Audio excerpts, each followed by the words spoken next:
Ils ont parcouru les faubourgs, ils ont donné la parade à grand renfort de tambour. C'est Charles Aznavour qui a dit cela en 1962. Sans dit long sur ce que sont les comédiens. Et nous avons la chance d'en accueillir 3 ce soir. Ils sont devant moi, nous sommes au Cours Florent. Nous sommes au château du Prince Noir, un lieu absolument mythique. Alors on va parler de ce métier absolument passionnant avec nos invités que je vais rapidement vous présenter. Nous avons cette jolie jeune femme. Il s'agit de Bagheera Poulain. Bagheera Poulain, alors je crois que vous allez le dire, tu vas le dire, parce qu'on va adopter le mode du tutoiement, ça sera plus simple. Tu es une spécialiste de Marilyn Monroe, même si tu t'en défends, tu as fait un spectacle, une comédienne de théâtre plutôt. À tes côtés, tu as quelqu'un qui est un vrai grand professionnel. Il a une kyrielle de films à son actif. Il s'agit d'Antoine Basler. Et ils ont tous les deux la caractéristique d'être formateurs au Cours Florent. Et puis nous avons The Big Boss, il est là, Christophe Lorca, en chair et en os, un petit peu fatigué, qui lui a eu la délicate mission que lui avait assignée François Florent, que de monter ce célèbre cours à Bordeaux. Alors il a un petit peu hésité, il est parti du côté des bassins à flot, et puis finalement, grâce à l'amabilité de Norbert Fradin, eh bien, il a élu domicile ici, au château du Prince Noir. J'ai envie de vous poser une première question à tous les 3 et à tour de rôle. Quel effet ça fait de travailler à l'endroit où Édouard de Woodstock, le chevalier à l'armure noire, avait élu domicile au XIVe siècle? Bagheera, qu'est-ce que tu en penses de tout ça? Le savais-tu déjà? Oui, mais dans le Midi, on me dit que quand le prince noir, il y en a partout des princes noirs. Et il paraît que ce prince-là n'a jamais vraiment vécu dans ce château-là. Il l'a fait construire, il est allé manger un couscous un soir, ou plutôt un cassoulet ici, je sais pas. Un couscous, je suis pas sûr, mais... Non, je rigole, évidemment. Mais non, mais il y avait... Voilà. Il a beaucoup voyagé, mais je crois pas qu'il y ait vécu, d'après ce que j'avais lu. Je sais que ça a été occupé par les nazis pendant la guerre. Ah oui. Et que le prince noir était... D'ailleurs, c'est là-dessus qu'on a travaillé avec nos élèves. Et que le prince noir était quelqu'un de... Un peu, c'est le Dracula de l'Aquitaine. Bah, il a fait des chevauchées, tu sais, il a chevauché avec son cheval, et c'était normalement celui qui aurait dû devenir l'héritier du roi d'Angleterre. On l'appelle Prince Noir à cause de la couleur de son armure. Alors, je tiens à signaler à tous nos téléspectateurs qui vont nous regarder que s'ils entendent de la musique, c'est qu'il y a une échéance, et on va expliquer dans quelques instants, Bagheera, en quoi ça consiste. Antoine Basler, quel effet ça te fait de travailler au château du Prince Noir? Est-ce que tu penses à cela, est-ce que tu arrives ici? Est-ce que tu sais que c'est un lieu historique? Est-ce qu'il t'inspire, tout simplement? Ah, moi, je viens à Bordeaux depuis longtemps et chaque fois que je passais sur l'autoroute, je me disais, tiens, qu'est-ce que c'est que ce château mal placé? C'est Norbert Fradin qui a acheté ça en 2005, hein, peut-être pas pour une bouchée de pain, mais ça valait pas un clou. Il a rénové, il a fait le restaurant du Prince Noir qui est à côté. Tu penses donc pas spécialement au côté historique quand tu bosses ici? Non, mais si, parce qu'on est toujours, il faut bien dire que quand on est acteur, on convoque les esprits. Donc plus il y a d'esprits, et plus on a la capacité d'en convoquer. Donc c'est sûr que dans un endroit comme ça, il y a forcément des esprits qui se baladent et qu'on est forcément connecté à une histoire. Est-ce que tu fais des chevauchées comme le Prince Noir avec tes élèves? On fait des chevauchées de l'âme. Oui, parce que le l'âme. Prince Noir est un spécialiste de la chevauchée. On fait des chevauchées de l'âme. Ah, des chevauchées, des chevauchées théâtrales, des chevauchées du texte, des chevauchées artistiques, on va dire. Ah, ça c'est sérieux en fait.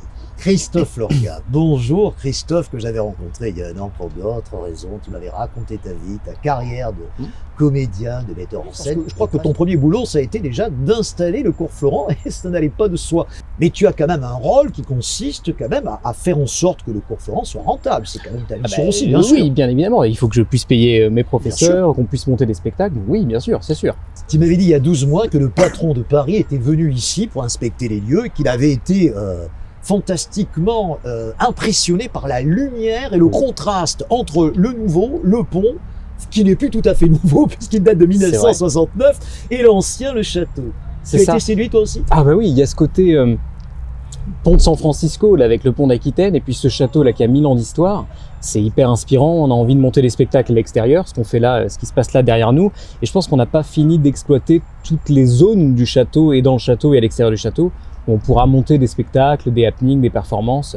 C'est un lieu qui est assez magique pour ça. Vous avez aménagé des salles, vous y travaillez régulièrement, Bagheera et Antoine, c'est ça? Lorsqu'il fait mauvais temps, en hiver, en ce moment évidemment avec la Covid. Non, mais moi je viens de passer 6 heures. Non, on travaille tout le temps. On a des salles, là pour le coup, vraiment on est servi comme des princes noirs, je dirais. Non, mais c'est vrai, on est dans des salles magnifiques qui sont climatisées, qui sont parfaites pour faire ce qu'on a à faire dedans, quoi. Donc c'est vraiment, on peut pas imaginer mieux pour donner des cours. Vous avez On du peut matériel toujours de sonorisation, vous avez des scènes, vous avez tout ça. Oui, il y a tout ce qu'il faut. Il y a des salles qui sont propices à travailler, quoi. Ok. Mais quand vous êtes arrivé, Christophe, il n'y avait rien.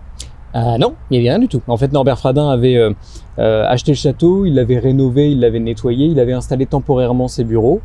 Puis quand on est arrivé, il a fallu penser le château pour créer des salles de spectacle, des salles de répétition, des salles de cours, les équiper d'écrans, de lumière, refaire des murs, abattre des murs, demander des autorisations. Oui, on a métamorphosé un peu le château.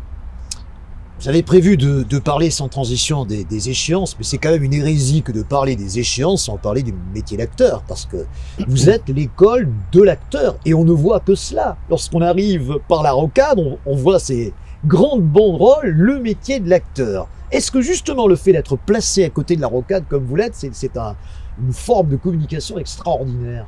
Est-ce que ça vous attire du monde? Je pense pas que ça nous ait attiré du monde d'être au bord de la Est-ce que les rocade. gens vous ont dit, tiens, on a vu ça sur les bords Alors, de l'autoroute? Oui, et on- si. Enfin, si, les gens, quand on parle du château, les gens voient le château, ils savent que c'est le château qui jouxte le pont d'Aquitaine, mais ils pensent pas forcément que le cours Florent est installé là et qu'il s'y passe des spectacles. Non, c'est plutôt une surprise quand on leur dit. Donc, je pense pas que ça nous ait attiré du monde pour l'instant. C'est plutôt une surprise à chaque fois. En 1986, Richard Krausik faisait un film, Antoine, que tu connais sans doute, qui s'appelait Je hais les acteurs. Tu les adores ou tu les hais par moment? Qui? Toi, les acteurs. Mais pour être tout à fait honnête avec vous, ça m'est un peu égal la Avec question toi. de l'acteur. Tais-toi, moi. Non, mais avec vous tous, Oui, avec d'accord. les arbres. Ok. La question de l'acteur m'intéresse pas tellement finalement. Mais tu je bosses rentre- avec eux, c'est ton... Non, mais moi je rencontre des C'est personnes. ton pain quotidien. Non, mais moi je rencontre des personnes. Je rencontre des personnes. Si je rencontre une personne, je la sens, je sais, j'ai une expérience de vie qui me permet de savoir à qui j'ai affaire assez rapidement et de quel côté le poisson il dort. Et à partir de là, je me fais une idée et je construis une relation ou pas. Mais qu'il soit acteur, boulanger ou pas. Oui, non, parce qu'on a une espèce d'idée de l'acteur, mais l'acteur, ça reste un être humain. Il y a des Qu'est-ce que acteurs- c'est un acteur, Baguera? Bah, c'est toi, c'est moi. Est-ce que je suis Ça dépend acteur, à moi quel... Bah oui, là oui. En Oui. se posant des questions, en Ouais. se tutoyant. Ouais, c'est ça, acter, c'est agir. Ouais. Mais chargé de quoi? Donc nous, on leur apprend surtout à se nourrir de l'intérieur. Après, c'est un art. À partir de quel moment, Christophe, on peut considérer que vos gamins, là, que vous recevez, qui sont très jeunes pour la plupart, hein, 18, 19 ans, pour les plus jeunes, deviennent des acteurs? Est-ce qu'ils le sont au bout d'un an, 2 ans? Le deviennent-ils véritablement lorsqu'ils vivent de ce métier? À quel moment tu considères que ce sont Moi, de je vrais j'ai une acteurs? réponse à cette Oui, Oui, ou alors, Antoine, hein, je- si la question... Ouais, je pense Toi, tu que dis 10 ans. certains le sont déjà. Ouais. C'est un métier qui s'apprend et en même temps, il y a des choses qui ne s'apprennent pas, mais qui sont déjà là en nous. Je pense qu'on est enceint de plein de Ouais. possibilités et que notre job à nous, c'est de les accompagner et de les guider pour découvrir toutes ces possibilités et de leur donner des clés pour déverrouiller des serrures, déverrouiller des portes. Tu vois, j'ai plus l'impression qu'on accompagne des acteurs qui sont déjà là, qui dorment déjà en eux, des acteurs et des actrices, et que on les façonne pas, on les forme pas, on les accompagne à révéler l'artiste qu'il ou elle pourrait devenir. Tu vois? Est-ce que François Florent, parce que je crois que tu as été au cours Florent, Baguera a créé le cours Florent, c'était en 1967, François Florent, donc préparé au conservatoire d'art dramatique. C'est plus tout à fait le cas aujourd'hui. Est-ce que c'est encore le cas? Je Bah pose la oui, question. moi je parle du conservatoire, des concours d'État. On les prépare ici au concours d'État. en Mais c'est une troisième minorité année. des élèves, non? Comment? C'est une minorité des élèves qui le font, ce concours. Bah oui, parce que c'est pas le parcours de tout le monde. Il faut avoir l'âge, le profil, il faut avoir l'envie aussi. Ouais. Il y a des acteurs qui travaillent en sortant de l'école Florent directement. Des acteurs qui sont rentrés acteurs, qui sont sortis metteurs en scène. Il y a des gens qui sont arrivés sans copains, qui repartent avec des copains, qui deviennent, je sais pas, metteurs en scène, oui, auteurs. Il y avait à ma promotion, il y avait Éric Ruff, il est directeur de la Comédie Française. Il s'est formé chez Florent, il a fait le conservatoire. Bon, voilà, en fait, c'est un passage, mais on les prépare au conservatoire. C'est la même chose qu'avant, je pense. Moi, j'aimerais Sauf quand qu'on même tourne dire. des films en plus, on a plus de J'aimerais quand même matériel. dire un truc, c'est que vraiment j'ai eu la chance. Moi, je savais pas si cette école où l'école, où l'enseignement allait être quelque chose qui me conviendrait déjà. Et il se trouve que j'y trouve beaucoup de plaisir et j'ai eu la chance d'enseigner en première, en deuxième, en troisième année et de passer. Et je dois dire quand même qu'il y a j'entends ce que dit Christophe et c'est vrai, mais il y a quand même une vraie formation dans cette école. C'est-à-dire qu'il y a des gens qui arrivent et qui n'arrivent pas à aligner 2 mots, ce qui est normal. Moi, si on me met sur un ski nautique demain, je sors même pas de l'eau, donc il faut que j'apprenne. Mais vous prenez pas n'importe qui. Attendez. Et donc, il y a des gens qui arrivent et qui sortent pas de l'eau et qui, à la fin des 3 ans, moi je travaille avec des 3e années là en ce moment, qui sortent de l'école et qui arrivent à faire des figures et si je prends l'histoire du ski nautique, enfin bref, qui sont aujourd'hui, on va dire, moi qui comme vous le dites, et quand même beaucoup travaillé dans ce milieu, qui sont au niveau, enfin je les croiserai demain sur un tournage, je les croiserai demain en répétition, j'aurais pas de problème avec 70% d'entre eux à travailler parce qu'ils sont prêts. Après, pour être vraiment acteur, maîtrisé, c'est comme tout. Je pense qu'il faut 10 ans, quoi. C'est comme tout. C'est comme le cheval, c'est comme le violon, c'est comme. Mais ils sont prêts, je trouve moi, à rentrer à pouvoir commencer à travailler au bout des 3 ans de formation. Okay. Parce que c'est une école qui est appuyée sur de l'expérience, sur des années d'expérience, et donc il y a un vrai programme et il y a une vraie formation. On parlait des échéances. En fait, c'est au fur et à mesure des échéances qu'ils vont grandir artistiquement, parce que chaque échéance leur fait découvrir quelque chose de nouveau sur le métier.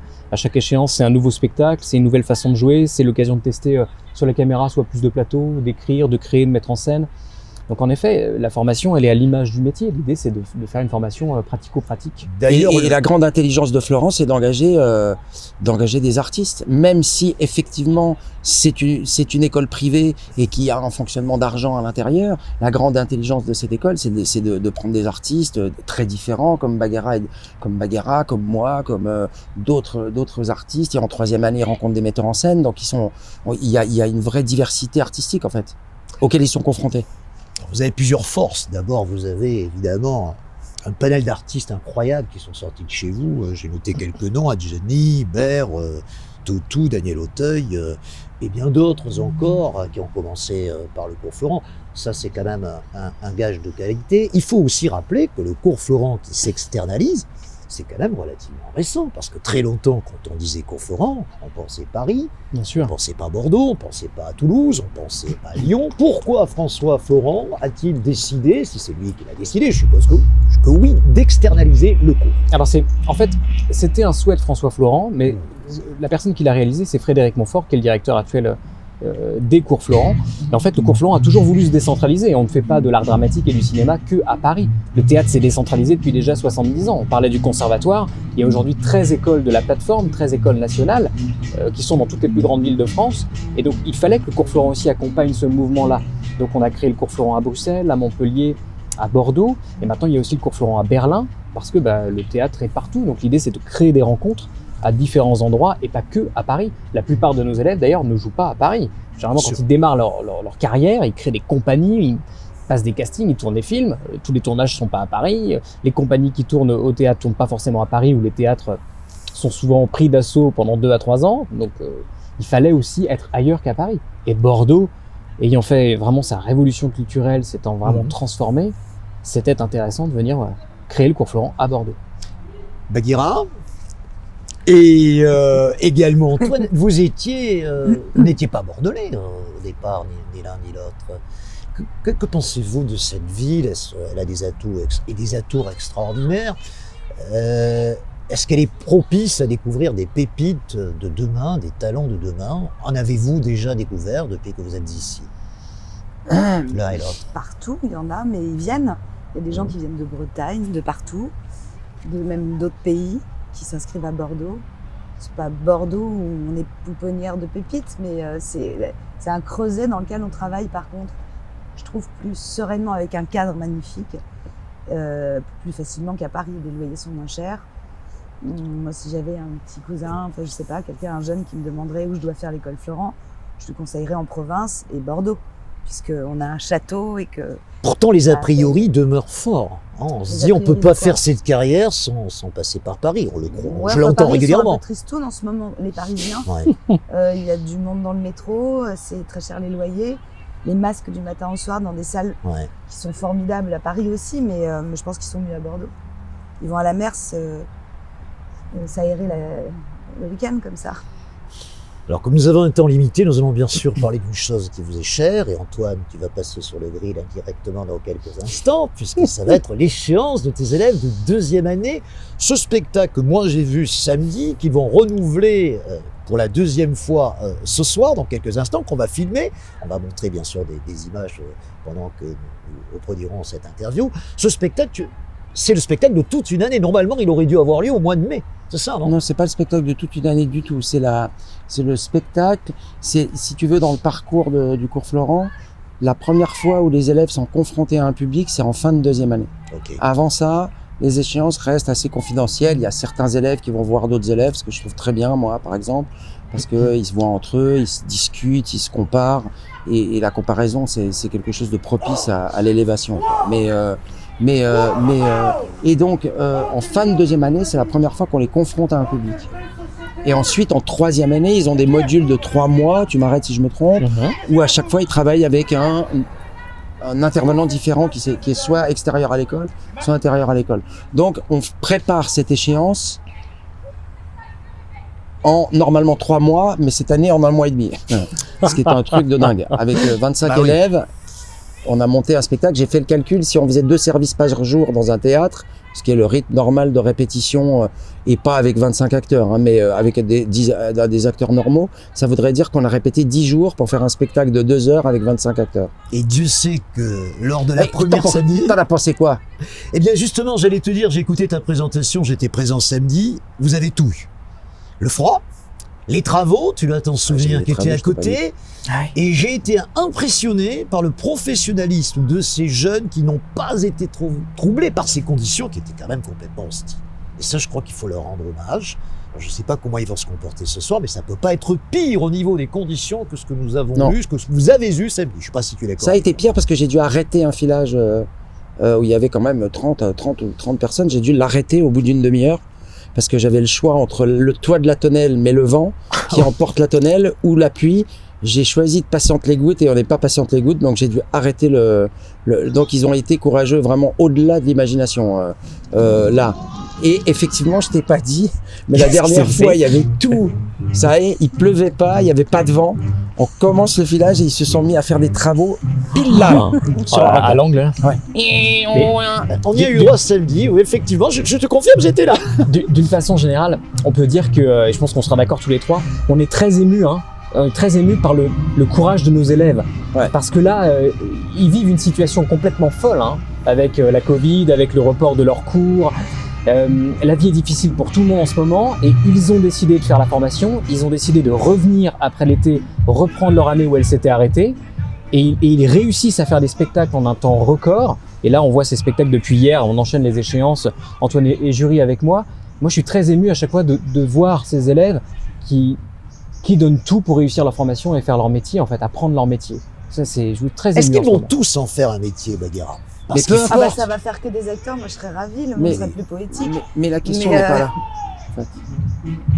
Moi, ils auront un acquis, quoi. Mais je dis beaucoup ça à nos élèves. La question n'est pas là. La question, c'est que là, en ce moment, ils sont acteurs. Ils apprennent à être acteurs. Peu importe s'ils le seront toujours dans 15 ans, s'ils le deviennent ou pas, peu importe. Le plaisir de faire cette école, de bosser pour se payer cette école ou de se faire aider par ses parents pour faire cette école et d'être là et de travailler. De toute façon, même s'ils deviennent autre chose, c'est un passage ultra enrichissant et on n'est pas en charge de découvrir des talents, de créer des acteurs. On n'est pas en charge de ça. On est en charge pendant ces 3 ans de leur donner une formation cohérente et qui leur donne une idée de ce que c'est. Mais on n'est pas en charge de l'avenir de ces élèves, sinon c'est trop lourd à porter. Dans l'acteur, il y a corps, il y a matière grise intérieure, il y a cœur, il y a tout ce qui est l'humain. Donc, on ne peut que les rendre dans un meilleur état qu'ils sont arrivés de toute façon, puisqu'ils travaillent leur machine. Et puis, on pourrait rajouter à ça que, en plus, comme on fait de toute façon quelque chose de pluridisciplinaire au cours Florent, ils vont pas forcément être acteurs, mais peut-être qu'ils vont être écrivains, peut-être qu'ils bosseront dans un musée, peut-être qu'ils seront scénaristes, peut-être qu'ils seront metteurs en scène, ou peut-être qu'ils seront professeurs d'art dramatique, ou peut-être qu'ils feront pas du tout ces métiers-là, mais que ce qu'ils auront découvert pendant ces 3 ans, ça les aura enrichis à vie. Donc ça, c'est magnifique. Tu sais, Erasme disait, les hommes ne naissent pas, ils se fabriquent. Et je crois que quand je vous entends tous les trois, je pense à cela. Vous fabriquez une matière brute. Après, vous n'êtes pas responsable de ce qu'ils deviendront. Vous leur donnez des atouts pour réussir, qu'ils utiliseront ou pas. Et après, il y a ce texte magnifique que je conseille à tout le monde de lire, qui tourne en ce moment sur Internet, qui est un texte de Romy Schneider, où elle parle de qu'est-ce que c'est que la réussite. Ah, ça c'est intéressant. Et ça finit. Eh ben Elsa, elle l'a mis à la fin de son échéance, donc vous l'entendrez, tu l'entendras. Où Tu elle parles dit d'Elsa que, Galès, je que précise. finalement, réussir, c'est peut-être juste réussir à aimer. Ah, c'est beau. Et Pour puis, terminer, parce qu'on a un temps limité, j'aimerais que nous parlions du cours Florent dans son environnement bordelais. La Belle Endormie, le saviez-vous, c'était le surnom qu'on a donné à Bordeaux pendant très longtemps. Oh, c'est fini, elle est plus endormie. C'est là. fini. ah oui, elle est bien Elle est réveillée. réveillée, regardez C'est ce fini, soir, on la l'entend. musique. On l'entend. On est réveillés, on est en pleine forme. Alors les On l'a glaces sont réveillé, fermées Bordeaux. partout, mais pas ici, justement. Voilà. On sera en plein air. Tout va bien. La Belle Endormie s'est réveillée. Et vous avez plein de partenariats. Je sais que notamment tu travailles avec la couveuse à film. Hein. On parlait tout à l'heure de Marilyn Monroe, de ton spectacle, de ce livre. C'est vieux ça. C'est vieux. fini. Non, enfin c'est fini, c'est des dates d'une journée, mais on travaille tous les jours, tout le temps. Moi j'ai une compagnie qui s'appelle Femmes Savantes et j'ai envie de travailler même avec tout le monde, avec les hôpitaux, le théâtre bien sûr, mais aujourd'hui là on a cherché une forme par exemple pour notre échéance, on essaye de se déplacer. Pour faire venir quand même le public, il va falloir qu'ils jouent ces acteurs. Il nous arrive un nouveau truc, on s'est pris un confinement dans la tête. Les histoires, faut les raconter autrement. Acteurs, théâtre, c'est raconter une histoire quand même. C'est avoir envie de donner à l'autre. Donc là, on n'a pas le droit de s'arrêter. C'est maintenant qu'il faut qu'on recommence à inventer des formes. Donc c'est génial qu'on puisse le faire dans cette école. Vous avez plein de partenariats. Le resto à côté, d'abord déjà, le resto du Prince Noir. Le FIFIB, qui malheureusement n'a pas eu lieu cette année. Le festival international du film de Bordeaux, il n'a pas eu lieu, hein, je Mais crois. si, je crois Il bien a eu qu'il lieu. si, tiens lieu. C'est juste le village Malby qui est fermé. Ah Mais bon. le FIFIB commence se tient là, cette ouais. année. Il se tient cette année. Oui. Le FAB est maintenu, le FIFIB est maintenu, Et on est en partenariat avec eux. L'Opéra National de Bordeaux aussi, avec qui on travaille, la mairie de Bordeaux de Lormont, le Cuvier de Fédot. Le centre culturel de Bois-Fleuri. Le centre culturel Alors, de Bois-Fleury. Le pain galant On qui oublie malheureusement le dans pain les galant. spectacles sont annulés. Tu vois, j'ai rebossé. Exactement. Vous avez tous ces C'est très partenariats. gentil, tu connais mieux nos partenaires. Bah, que les C'est-à-dire, femmes. je sais ce que tu m'en as dit quand j'étais venu te voir. C'est C'est pour ça. ça que j'ai bien bossé ma leçon. L'idée Carré Colonne aussi, avec qui on veut travailler cette année. Enfin, Ouais. on essaie vraiment de travailler avec tout le monde parce qu'on Ouais. ne peut pas faire du théâtre seul. On va pas faire du théâtre dans notre bulle ici. C'est très bien de pouvoir travailler ici, mais l'idée c'est de faire découvrir aussi aux élèves d'autres lieux ici à Bordeaux, autour de Bordeaux, et puis ensuite ils en découvriront d'autres bien évidemment plus loin. Mais il faut en effet qu'on travaille. C'est important, je pense, de travailler avec tout le monde, de nouer des partenariats, d'échanger des pratiques artistiques. Pour terminer, Antoine, parce que je sais qu'il va falloir que tu ailles bosser avec tes élèves et Baguira, si vous ne deviez retenir qu'une chose à l'instant T du cours Florent, ça serait quoi du cours Florent à Bordeaux, je précise? Voilà, un mot pour définir le cours Florent à Bordeaux, Difficile, j'aurais Baguira. pas été à Pas votre facile, place. hein? Bah, Le mon mot présent, point. présent, Mon présent. ok? J'en Antoine, suis traversée. Ah, je dirais un peu. c'est dur, hein, mot, hein? Un mot. Un mot. Ah, l'arrogance, quoi. L'arrogance. L'arrogance, ça c'est le mauvais L'arrogance. côté d'Antoine. Mais non, l'arrogance de la jeunesse, quoi. Ah, de la jeunesse, Allez, d'accord. je mets deux C'est son mots. côté mauvais garçon, La là. beauté de la jeunesse, Il veut quoi. se La montrer plus beauté. méchant qu'il est en On est- réalité, on n'est-ce est- pas? mais Ça, non. vous avez bien défini Antoine On est Master. porté par la le jeunesse, sens comme on est ça. porté par eux, on est porté par ces élèves, on est embarqué dans l'univers. Ils nous enlèvent du réel, quoi. T'es à 25 mots là déjà. Hein. Mais oui, mais c'est impossible un mot. Christophe, Non, mais parce que je peux dire aussi un demi-mot, tu vois, ça veut rien dire un mot, quoi. Christophe, à nous compte 2 mots. Allez, non, mais je vais en dire un. Celui qui me traverse en ce moment, c'est émotion. Bon. Voilà, parce que je suis très ému par tout ce qui se passe en ce moment au château du Prince Noir et par ses élèves. J'ai dit tout à l'heure, émotion. Bien, attachez vos ceintures, on va décoller, il est 8h moins 20, l'échéance c'est à 21h, nous avons notre caméraman qui est là, qui va filmer, on verra les images demain, et on était comme d'habitude super ravis que vous puissiez nous accueillir ici, au cours Florent, au château du Prince Noir. On vous souhaite de belles aventures pour l'année Merci. qui vient, on espère que vous aurez une année un peu plus sereine que celle qui vient de s'achever, parce que franchement, Christophe, est-ce qu'il peut y avoir quelque chose de pire que ce que nous venons de vivre ? Ah, moi, j'avais jamais vécu ça. C'est ma 17e rentrée au cours Florent quand même. 17 ans que je suis là, j'avais jamais vécu ça. Donc je ne pense pas. Je pense qu'on a fait le pire là. Eh bien, Mais on en merci. sortira grandi. Malheureusement. Merci beaucoup à vous trois Merci. d'avoir été aussi disponibles et j'espère que vous aurez donné envie, pourquoi pas, à des jeunes qui vont nous revoir dans les jours qui viennent, de venir chez vous, de s'inscrire chez vous, de faire du cinéma, de faire de la scène. Merci, bonne soirée, à très bientôt. Merci à vous. Merci.